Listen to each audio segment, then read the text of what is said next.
కళ్ళిరుసుకుందే కోడెలాగల్లే యాప పుల్లల షేదు నమిలిందే రామ రామ రామ రామ తలకు పోసుకుందే నా నేల తల్లే అలికి పూసుకుందే ముగ్గు సుక్కల్లే సత్తి మూటల్లే సగబెట్టుకుందే బాయి గిర్కన పల్లె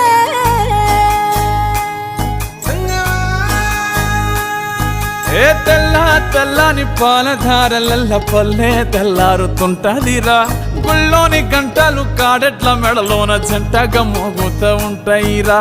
నాగలి భుజాన పెట్టుకుంటే దోస్తులు చెయ్యేసినట్టేరా కొట్టు గోదా పక్కన ఉంటే కొండంత బలగం ఉన్నట్టురా చల్లగాలి మోసుకొచ్చెరా సేను శిలకల ముచ్చట్లు దారి పొడుగు సెట్ల కొమ్మలా రాలుతున్న పూల సప్పట్లు గట్టి మోపులు కాల్వ కట్టులు